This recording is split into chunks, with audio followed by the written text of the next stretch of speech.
Thank you everybody for being here. Excited to talk with David about all the exciting stuff that's going on in the world of artificial intelligence.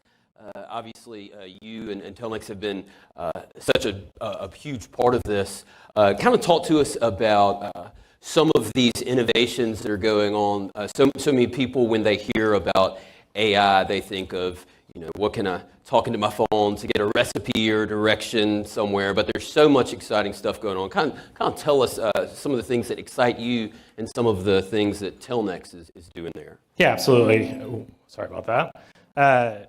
I think we're sort of moving from a world where AI can answer questions to one in which it can perform missions. So you're getting to the point where you can have long-running tasks that AI is capable of doing for you in a way that just wasn't possible before, and that's a result of sort of the changes that are happening on the state-of-the-art model side. And as it relates to telecommunications, I guess I'll do a little intro on Telmex. We're effectively the global infrastructure layer for real-time AI. We enable our customers to be able to send and receive text messages, make and receive phone calls. You may know some of our customers if you've ever been reminded to check in for a flight on United or Hawaiian, or a friendly reminder to donate blood from the Red Cross. By the way, please don't mark those spam. Those are the sort of problems that we help our customers solve, and I think, obviously very interesting to see what's happening at the enterprise, but the startup community is like doing some pretty incredible stuff in terms of building out interactions that I think, what I like to think of is like competent AI agents are better than incompetent people. And so that's sort of the world that we're shifting toward.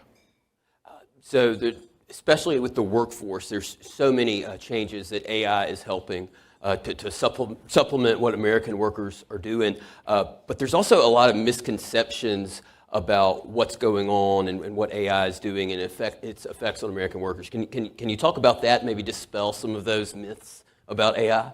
Yeah, I think there's been a lot of doomerism, how AI is going to take white-collar jobs, and I don't think anything could be further from the truth.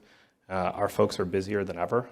They're able to accomplish 10 times what they were able to accomplish even a year ago, and I think people need to realize it's not them versus AI, it's AI plus them versus the rest of the world, and so that's where the opportunity really is. I remember seeing from someone at the company, they just sent me a note saying, "I feel insane and all-powerful." And these are people that have never been able to build anything. They've had great ideas, they wanted to be able to execute on them, but for whatever reason, their requests weren't prioritized. They didn't have the engineering resources to be able to automate whatever it is they wanted to do, and now they can do it themselves. So I think it's a pretty exciting time. Can you give an example of how someone can harness AI? Maybe somebody who wants to start a company or expand, maybe in a non-conventional way, but has been able to harness AI to help them kind of get their little piece of the American dream. Yeah. So I have a great story. I was in an Uber, talking to an Uber driver. He had an idea. He was like, "I have this idea." I explained to him what space I was in. He's like, "I need to be able to text message people, but will you partner with me on this? I don't want you to take my idea." And I said, "Well, you don't need me. We have a publicly available API, and you can just use Claude Code or an equivalent to go build it yourself." And he sort of looked at me and was like, we traded numbers, and 2 weeks later, he sent me a fully fledged built product that he had done himself, while effectively moonlighting as an engineer. And so he's launching the product, he's raised some money, he's off to the races. He's actually also concurrently started a consultancy to help businesses implement AI. So I think more than anything, it's democratizing. There's no question that we have something unique in this country, ingenuity, an ability to adapt. And I think combined with the technology, it puts us at a huge advantage. It's exciting stuff. Anytime you have some kind of a emerging technology, something that's growing as quickly as AI is, there's always the issue of regulation and all these other questions that arise with that. It's it seems like President Trump and his administration, there doesn't seem to be a lot of doomerism, as you said, with him. It seems like Trump has kind of understood this out of the gate, the need to, as he sees most things, he sees it through geopolitical competition with China, but he's talked so much about the need for the United States to lead on AI, or else we will be led by China. Can you talk about some of the things that excite you that President Trump and his administration have been in this area? Yeah, I mean, look, we couldn't be more grateful for the work that the Trump administration has done. I think, I'll quote Jensen here. I may misquote him, but the unique strategic advantage that the United States has is President Trump, and he's been able to sort of see through all the noise and tackle this on numerous fronts, right? First and foremost, on the EO side, really hope Congress comes to the table and takes it across the line. But meanwhile, preventing states from sort of passing this patchwork of legislation. Two, getting ahead of the energy issue. AI takes down a lot of energy. That's just the reality. That's likely not going to change anytime soon. We're going to need more of it.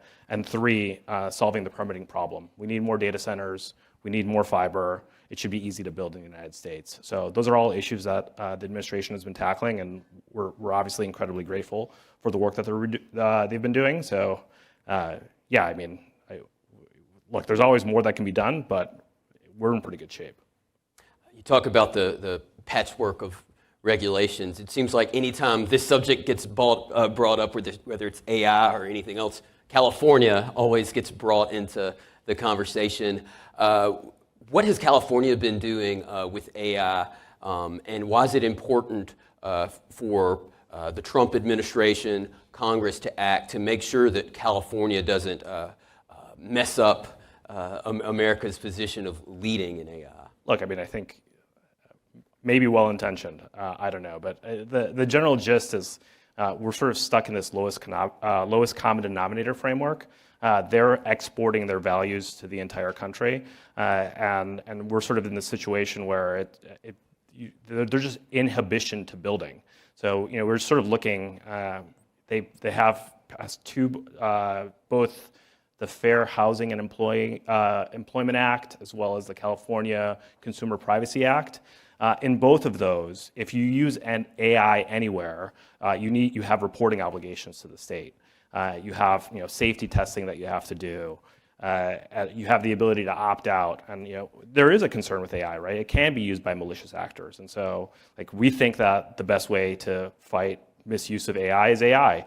But now, if you do that, you may be running afoul of some law in California. And we see this we saw this on the privacy side. I was talking to an entrepreneur. They're like, I was just served. What were you served for? I was served because I didn't have a cookie banner on my website, we were running some sort of application in the background there, and so here they are, sort of having to hire a lawyer to fight off this Privacy Act stuff.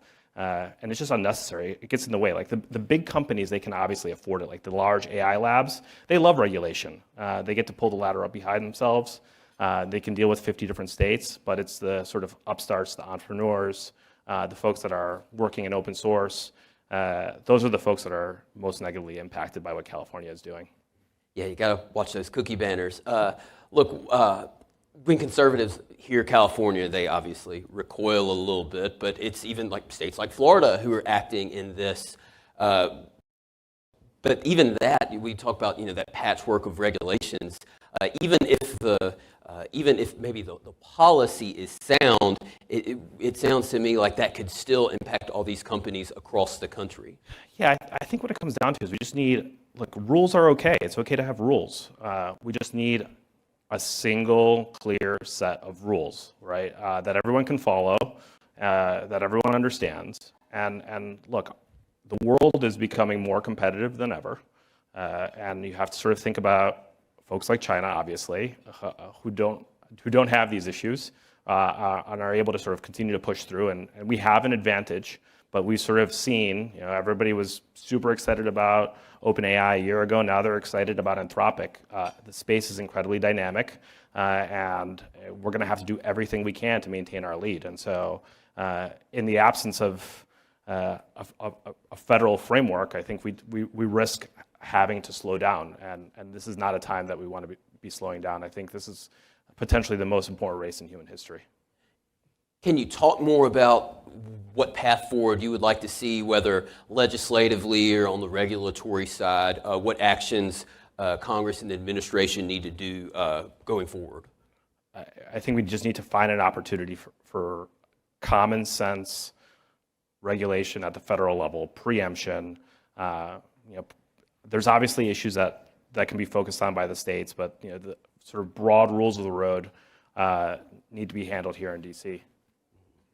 Great. So kind of going forward, obviously there's so many changes being made to the workforce by AI innovation, but as we've talked about, a lot of it's good. What would you tell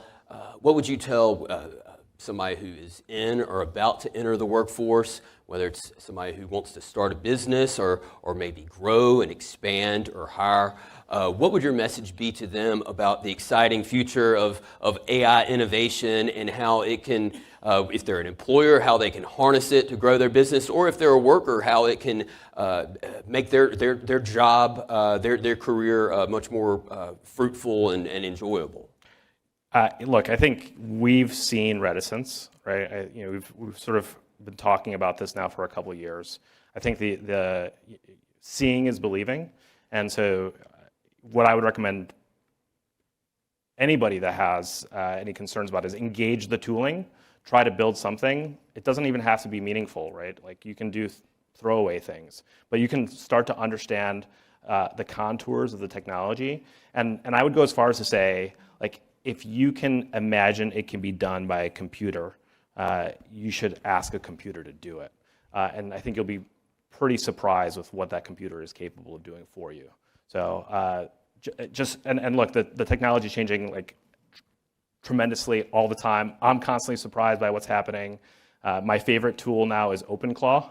And so it's an open source tool. You can leverage any of the models, spin up a bot, give it a name, provide it its soul, and start to engage with it in a meaningful way. And I think what's truly anything is possible. Like, and it's not about like building what's possible for the technology today. It's just changing so fast that you should be even thinking about building for what's going to be possible in 6 or 12 months.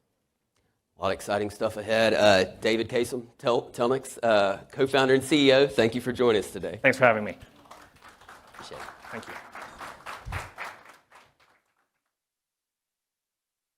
All right, we're going to take a 5 to 7 minute break. Everybody grab some coffee, meet your neighbors, and we'll be back shortly.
All right, everybody, we're going to get rolling here if we can find our seats again.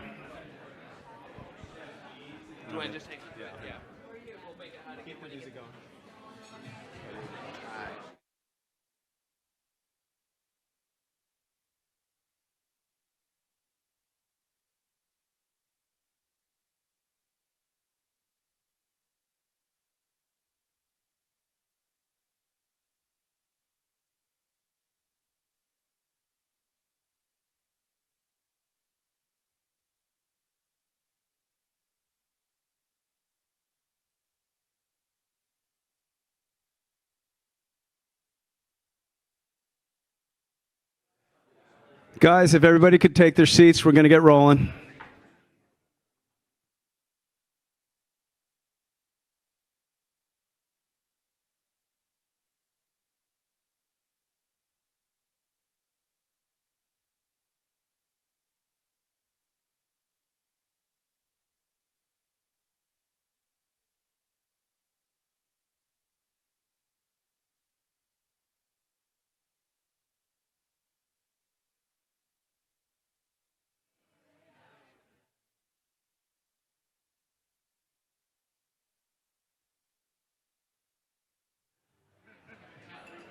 All right, here we go. Before we get started, we just wanted to thank our sponsors, Telnix, and the, I'm blanking. It's going to come up. World Liberty Financial. I'm still the CEO of Breitbart. And our partners, Alpha Institute and CGCN. And now, without further ado, our Washington Bureau Chief, Matthew Boyle, and FCC Chairman, Brendan Carr.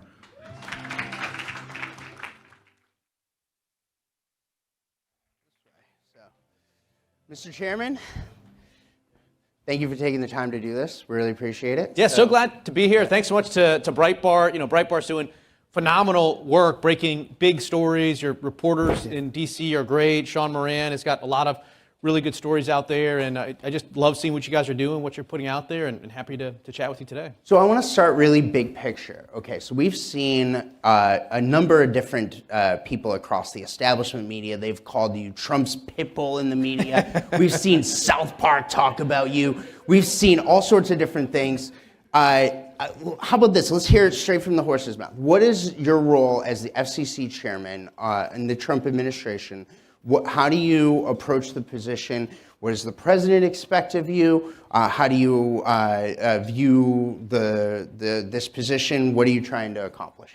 Yeah, thanks. Well, look, first and foremost, for me, I try to stay out of the headlines. I try to avoid controversy. I try to get in fights with late night hosts or people that, print ink by the barrel, but I seem to be failing in that effort. Look, if you step back, I think, President Trump is fundamentally reshaping the entire media ecosystem. And he's doing it in ways that most people don't even understand. They think it's, very sort of direct, secret things that are happening. That's not it at all.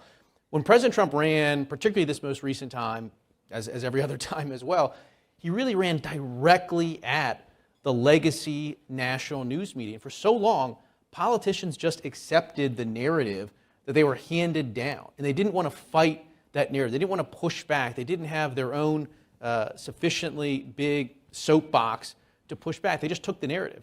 And President Trump fundamentally disrupted that. And he set the terms of the debate. And so many politicians are used to the terms of the debate being dictated to them by legacy media. And once President Trump did that, it really just smashed this facade that those gatekeepers get to control what we think and what we say. And you start to see the consequences of him deciding that, the legacy media is the emperor with no clothes. You see all sorts of changes now, right? NPR defunded, PBS defunded, a lot of these legacy reporters from Jim Acosta to Don Lemon losing their jobs. You see a lot of change and upheaval in the media ecosystem. Again, I think it goes back fundamentally to Trump saying, you don't get to set the narrative anymore. So one of the things that we've seen, and it was interesting, I was talking to a European journalist about this recently, is that the trust in legacy media, especially at the national level, is at the lowest levels it's ever been. Why do you think that is? What can we do about it? And by the way, on the flip side, people do trust their local journalists. I've seen you talk 100%. about this, right? They trust their local newspaper. They trust their local TV guys. So that's fascinating. But why do you think that problem exists? What can we do about it to fix it?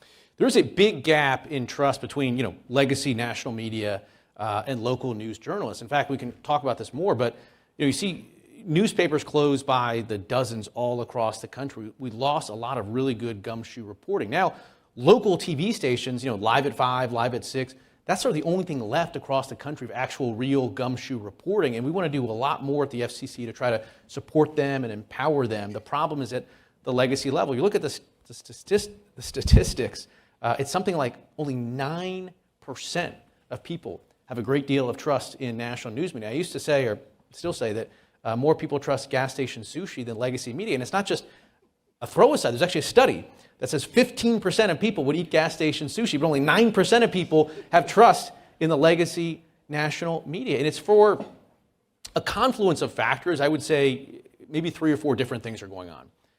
One, the legacy media in particular, unlike local, is just wildly out of touch with where the American people are.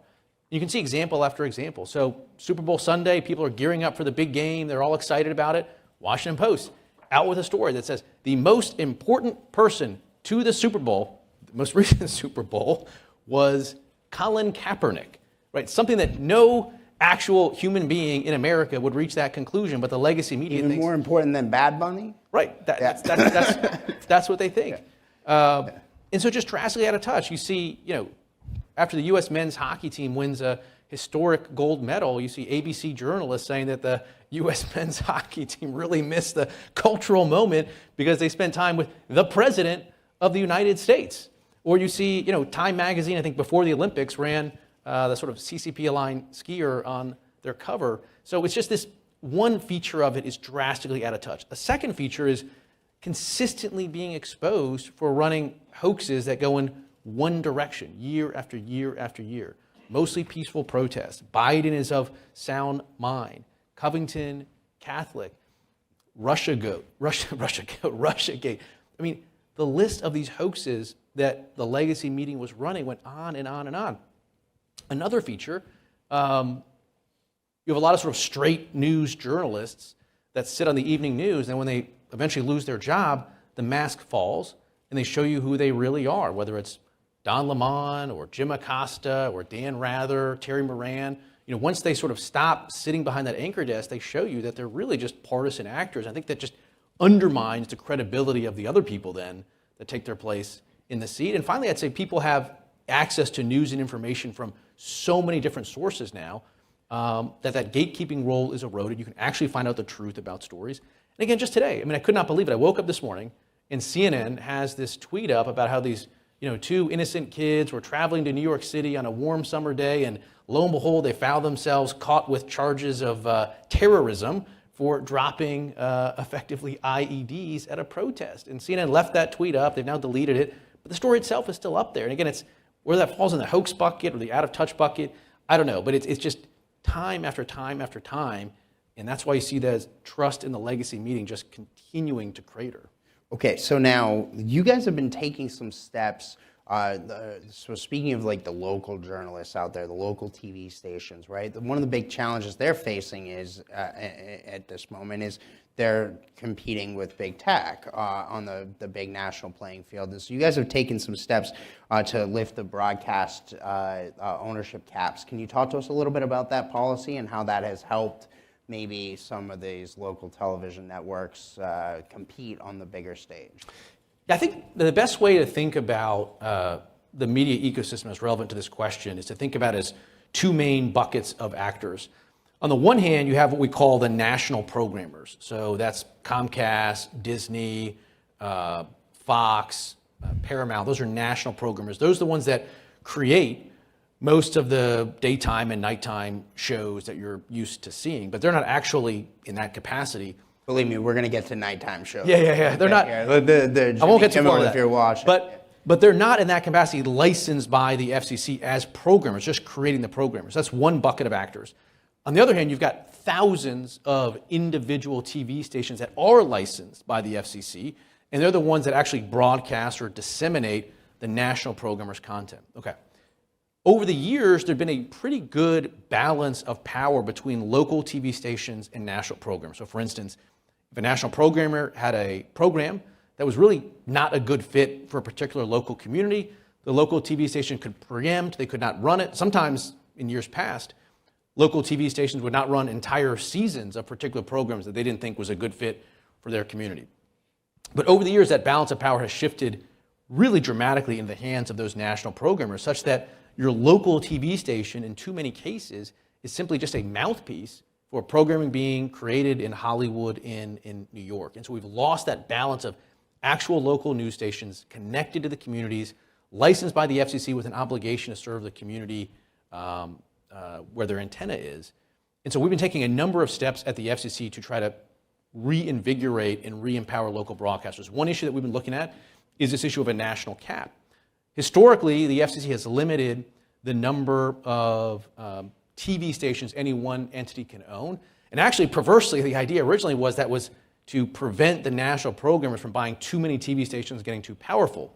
But over the years, the national programmers have amassed scale and power outside of owning TV stations. So we're looking at allowing TV stations to scale to better compete against those national programmers, and also to open up additional resources to actually invest in news gathering. But there's a lot of actions we're taking across multiple different dockets that are basically consistent with that same theme of empowering local TV stations to give the Heisman a bit more to some of the national programmers. Okay, so now speaking of late night programs, right? We obviously saw the big fight you had, the big dust up with Jimmy Kimmel late last year. And now, in addition to that, we just saw very recently, and this is big time news right now because the primary was just a week ago in Texas, where Stephen Colbert, another late night host, seemed to misuse on purpose your stated efforts to do equal time stuff for political candidates as part of a stunt to elevate James Tallarico, the now, by the way, crazy radical guy running for Senate in Texas on the Democrat side. They portray him as a moderate, but he's not.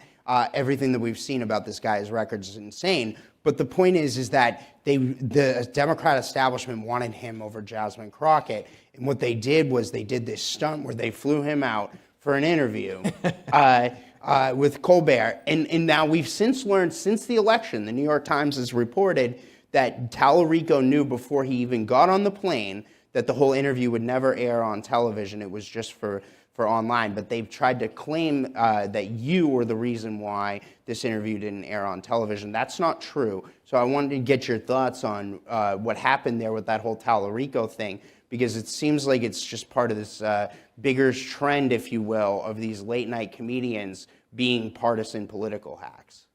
Well, look, it wasn't that long ago that I think late night TV was, broadly appealing to a big cross section of the country. They were effectively court jesters. They would make fun of everybody, Republican and Democrat.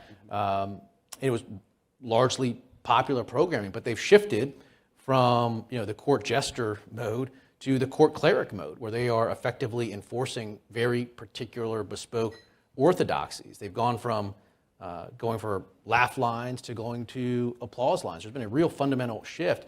And the consequence of that is you just see the ratings, just like CNN and others, continuing to go to the floor. And reports were that Colbert was losing millions and millions of dollars, and that's why his show is ending soon.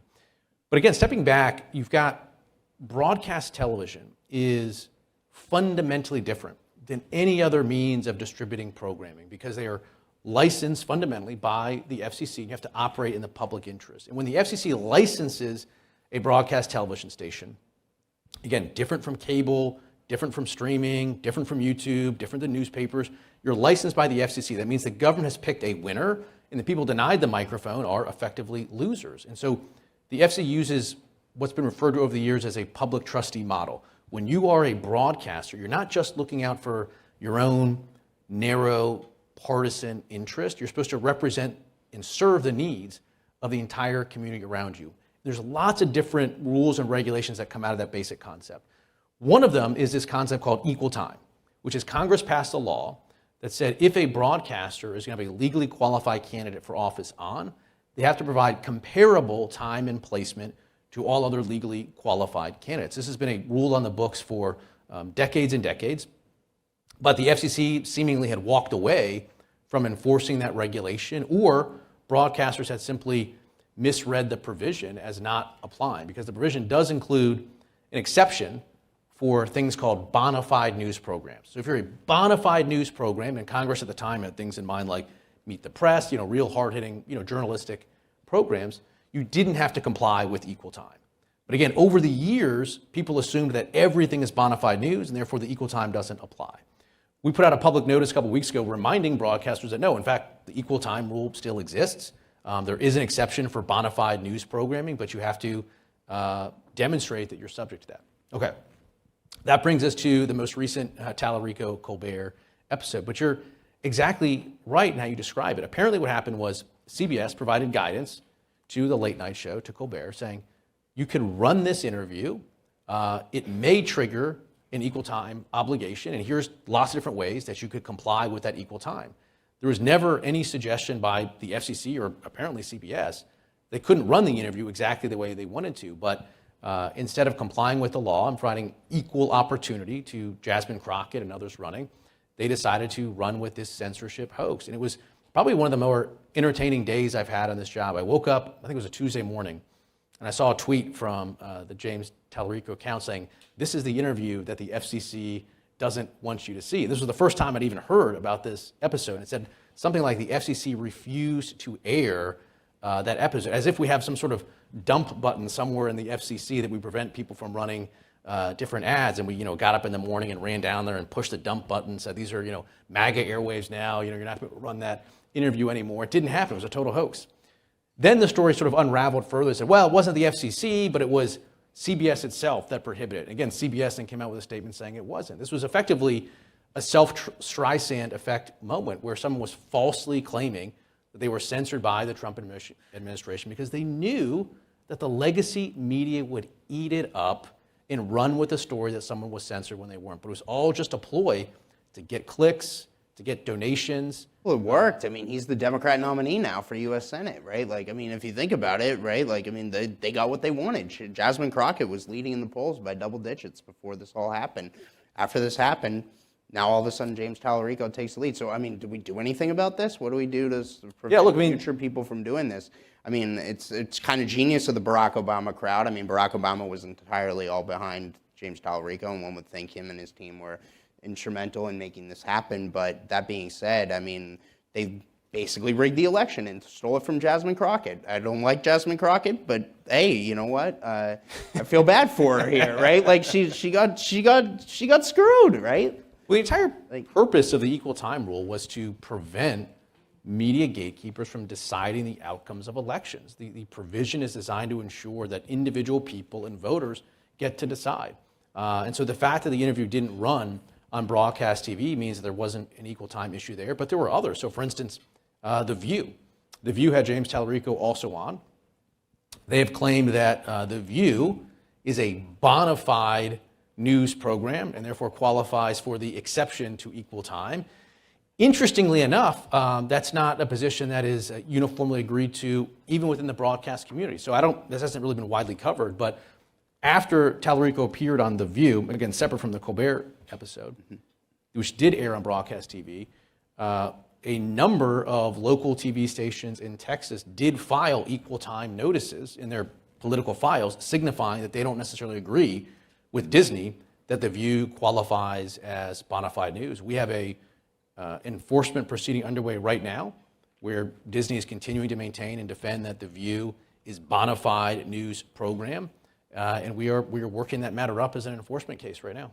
Okay, so now shifting gears here a little bit, you mentioned streaming, and one of the things that I think you guys are engaged in a listening tour, if you will, you're asking people for their experiences on and whatnot, is particularly with regard to sports, right? Like, so you guys are out there asking folks to weigh in on, so one of the things you see with sports streaming and all these different things with the, if you're, you got the NFL, you're a baseball fan. I'm a big baseball fan personally. But if you're, trying to watch the games in and out of market, especially in the world of streaming, there's different issues with this. Can you talk to us a little bit about this and how you guys are kind of, because it's a less political thing, but I think that it's something that I think consumers are very into, and then I want to get into more broader consumer protection efforts that you guys are engaged in. Yeah, this is a really interesting one. So, you look, most Americans for decades, you could sit down on your chair, you could take the remote, you can find the game that you wanted to see quickly, easily. It was either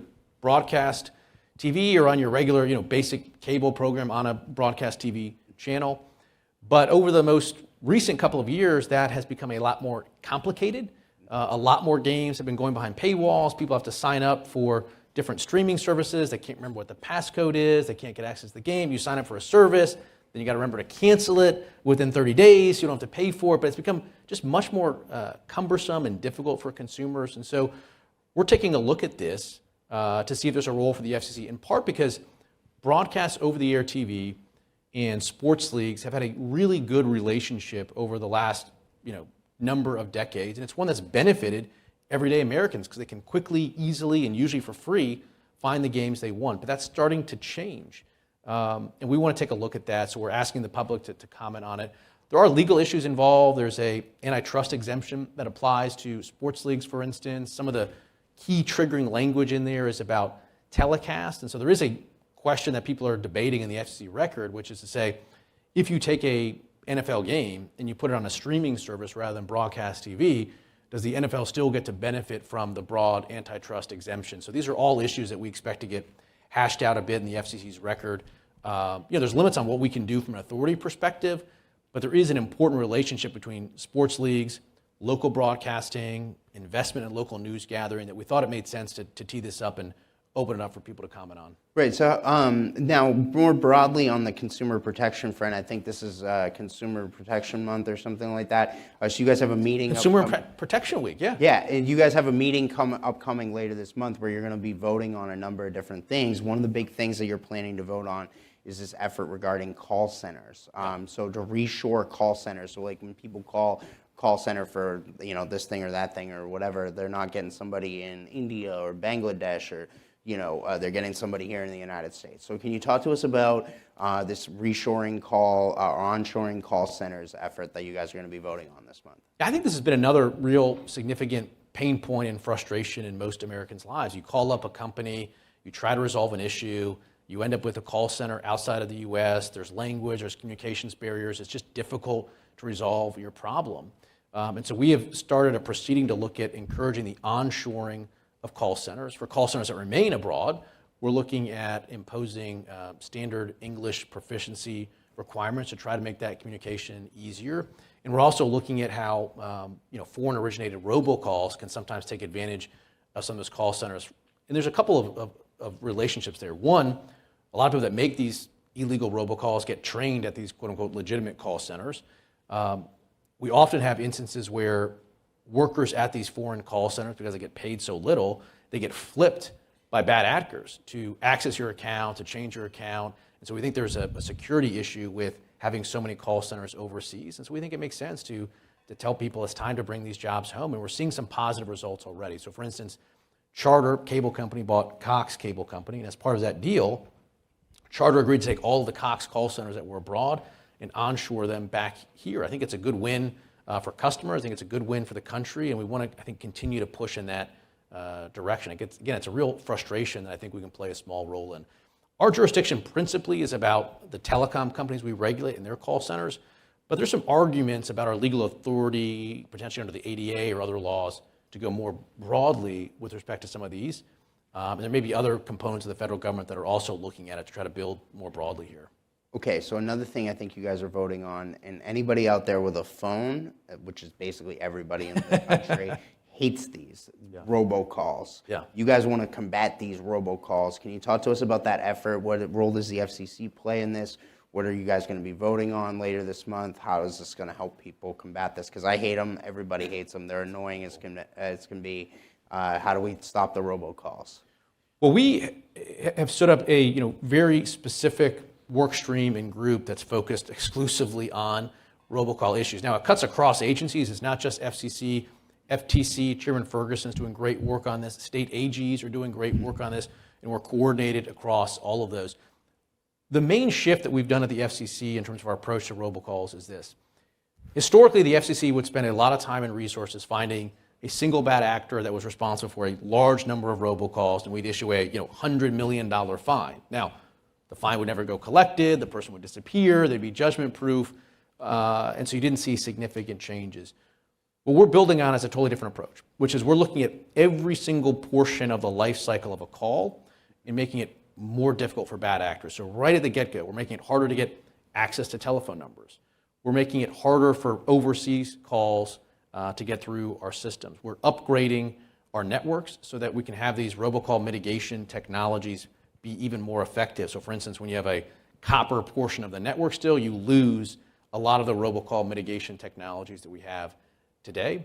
We're requiring carriers to know their customers before they onboard them, and we're kicking people out of the robocall mitigation database. Basically, this is a database that you have to be in order to lawfully deliver calls in the US. We've already kicked out over 1,000 providers from the robocall mitigation database. So we're going every single portion of the life cycle of these calls and just making it harder and more difficult on the bad actors. And we're starting to see some results. Robocalls is one where I think, I'm not sure you'll ever raise the mission accomplished flag, but I can assure you that this is a big work stream for us, for other agencies, and we're trying this new approach that is showing signs of starting to work. Maybe we can send all the robocalls to Jimmy Kimmel. I'm kidding, but no, in all seriousness. So another big thing you guys are going to vote on this month is space stuff. So you're going to be focused on space things, and you've also spoken out against, and there's some folks here from Europe, I know. So you've spoken out against the EU's here from Space Europe? Act. There's some folks here in the room from Europe. So When you take the we have a bottle broad cap- audience. When you take right? the bottle cap off, you can just remove it in America. It doesn't get stuck there like in Europe. So I don't want you to freak out when you see the benefits of freedom that you get in this country. But the point here is that narrow joke. you've spoken out against the EU Space Act. Talk to us a little bit about that, and also about the threats that has. And again, we want our European friends to succeed too. But the point here is that it would seem to create some onerous regulations and whatnot on American companies. So talk to us a little bit about that, and then again about the thing you guys are going to vote on later this month on weird space stuff, I think is what it's called. I saw the FCC notice. Well, look, Europe has a lot of challenges right now. They need growth. They need more security. There's just a lot of headwinds for companies doing business in Europe right now. If you step back, it's no secret that Europe has a long history of protectionist regulation, of specifically attacking successful U.S. businesses simply for being successful U.S. businesses. We've seen that general trend. It's principally shown its head with respect to large technology companies, because I think Europe has viewed that as a free shot on goal. They don't have a lot of successful large technology companies, so they fine and tax and punish U.S. technology companies to help subsidize their own lack of growth. One area that we are increasingly seeing that same trend move, though, is in the satellite sector.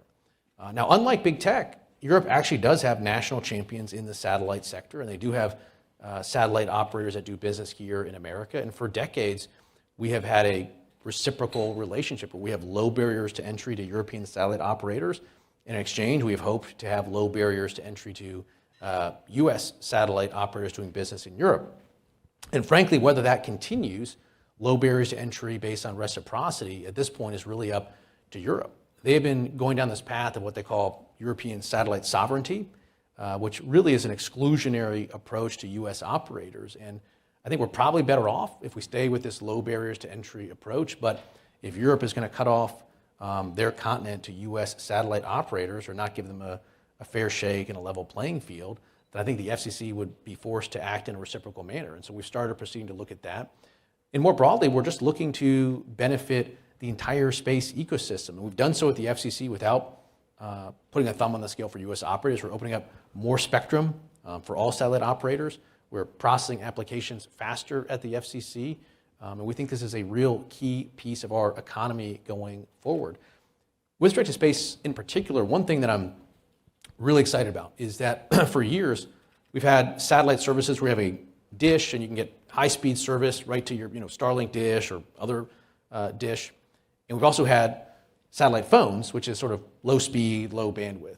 But we are now in the era where we're combining the two of those, where you can go from a satellite directly to your smartphone and get real high-speed internet. We're sort of on the cusp of that happening.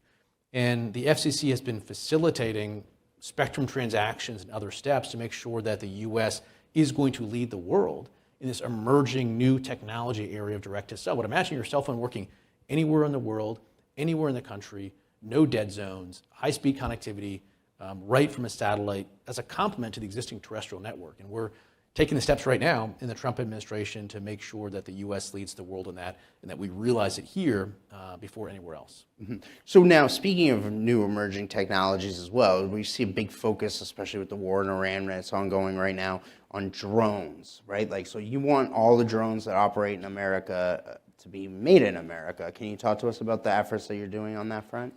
Yeah, the administration has been really good about setting up an entire work stream on American drone dominance. The Department of War and Secretary Hegseth is just doing phenomenal work on that effort, and we have a role to play at the FCC as well. So there's no electronic device at all that can be imported or used in the U.S. without going through an FCC authorization process. And right about sort of the turn of this past year, we issued a decision that effectively prohibits all foreign-produced drones from being able to be lawfully used in the U.S. There's some transition period, there's some exceptions, but that's the broad decision by the FCC, is to keep out foreign-produced drones, insecure drones, and make sure that we have the opportunity in the space for American drones to dominate and to thrive, and we're excited about that. It's both, producing U.S. drones, but also counter drones, counter UAS efforts.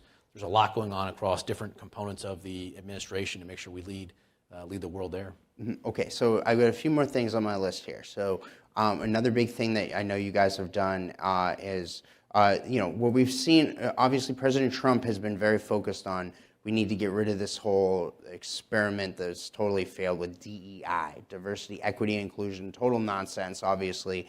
You guys have helped lead the way on this, and what we've seen is a number of your companies that you guys work very closely with, that you guys regulate, like Verizon, a Comcast, et cetera. They've seemed to have moved away from these as well. Can you talk to us about the effect that you're having on the private sector with getting rid of this nonsensical DEI nonsense?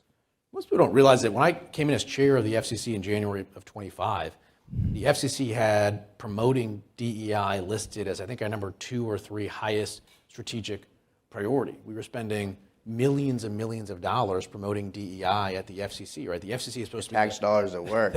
The pipes and tubes, agency. We're trying to, make sure there's more internet connectivity out there, but we were getting sidetracked by promoting DEI. And so as soon as I came in, we ended that. And we've been going through the entities that we regulate and looking at ones that have been participating in this sort of invidious form of DEI discrimination. And we've been pleased with the progress that we're seeing. As you've noted, Verizon, AT&T, Charter, others have come forward, and they've agreed to end their promotion of those invidious forms of DEI discrimination to focus on merit and focus on serving their customers. And I think that's a good thing. Okay, so another big thing that you've done is really targeting fraud. And we're seeing, obviously, the president announced in his State of the Union address that he has appointed the Vice President, J.D. Vance, to lead an effort to combat fraud around the country. One place where you found fraud is this Lifeline program, particularly in California. First off, can you explain for us what the Lifeline program is, and then the fraud that you're uncovering? Because I think there's something like close to 100,000 dead people in California that are getting access to this Lifeline program. So what is this? And I think this is a major thing that fits together with the president's directive to the vice president. Yeah, either California has a very serious zombie problem, or there's a significant amount of fraud going on. So I haven't seen any zombies, so yeah. It sounds like it's fraud. The Lifeline program is a federal program that you pay for. It is effectively an assessment that appears on your monthly telephone bill. We collect that money, and it goes to do a lot of things. But one of the things it does is to provide subsidies for phone or internet service for low-income households. Well, turns out over the years it has been very attractive to fraudsters. And the FCC's Inspector General did a report, an advisory, and found that in California alone, over 94,000 dead people were signed up for and getting Lifeline. And California itself was in charge of vetting to see who's eligible for Lifeline or not. So we've done a couple things. One, Gavin Newsom really likes to give taxpayer benefits to dead people. Federal taxpayer dollars. Yeah. So we've now revoked California's authority to conduct its own vetting. We now make California join almost every other state to go through a federal vetting process for Lifeline. And we're putting in place a very simple two-part test. To get these federal subsidies, you must be both a lawful and living beneficiary. Some people say we were setting the bar too high by a lawful and living beneficiary standard, but nonetheless. How do you prove that you live? I mean, do you have to go do a pulse check at like a hospital or something? I don't know. I don't know how you prove that, but. Well, look, there's death registries, death databases that there should be a much better job of vetting and checking for. So we are starting a proceeding where we're going to make sure that there's a much better job being done of that. But look, the fraud goes much beyond that. I mean, there's also a recent story where Gavin Newsom came in and I think in his first week in office said that he was going to improve the state's aging 911 system. So you call 911, that's a call that you always want to go through, but there's an antiquated, outdated system in California. Gavin Newsom pledged $450 million to solve that antiquated, outdated 911 system. Once they upgraded the system and they turned it on, it didn't work. It literally didn't work. And so they've shut it down. Apparently, as best I can tell, the $450 million is gone, and California is still stuck on the old, antiquated 911 system. So we are working hard at the FCC. Again, we have a very specific work stream just looking at instances of waste, fraud, and abuse, and we're going to continue to direct change. But again, millions and millions of dollars is just going up in smoke all across the country. So on that note, are you working with the vice president? Have you had conversations with him about this since the president put him in charge?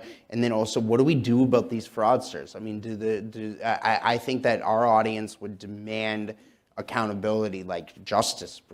People need to go to jail, right? Like if they are deliberately taking advantage of the system and stealing from the taxpayers, there needs to be some kind of accountability. So what do we do about this? Well, this is one thing we're doing. We're definitely amping up the accountability and the consequences. So there's a whole, we call it debarment process, where if you're caught violating one federal program, you should be kicked out from all federal programs. There's been some holes in how that's worked at the FCC, and we're looking to close that out. So if you're participating in a bad scheme at the FCC, you're not just kicked out of FCC programs, but potentially all federal benefit programs. And so we're looking to be much more aggressive there with the bad actors. Okay, so I say my favorite question for the end, which is about delete, delete, delete.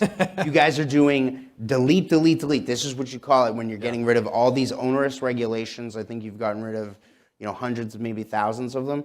Can you talk to us about delete, delete, delete? What does that mean? What are you guys doing? What is the big picture? Walk us through this initiative. Yeah, this is the biggest deregulatory effort in the FCC's history. And we've gone through the FCC's Code of Federal Regulations, which is our rule book. If you stack it up, it's probably about that big, the Code of Federal Regulations at this point. That's a and we took each component of it and we went to all the bureaus and offices and we had everyone go through just page by page, which rule is outdated, which rule can we get rid of, which rule can we cut in half.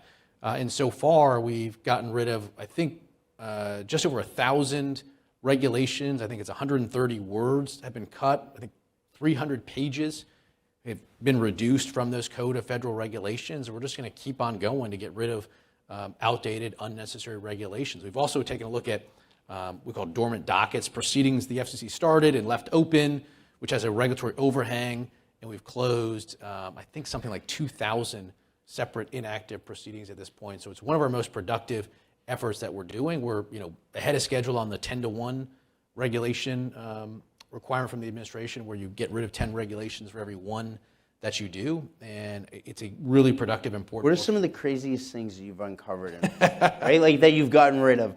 Give us some examples. Of it's wild stuff. There's things that regulation of telegraph services which don't exist, regulation of telephone booths. I mean, it's just stuff that got on the books and stayed on the books for decades. Really incredible stuff, Mr. Chairman.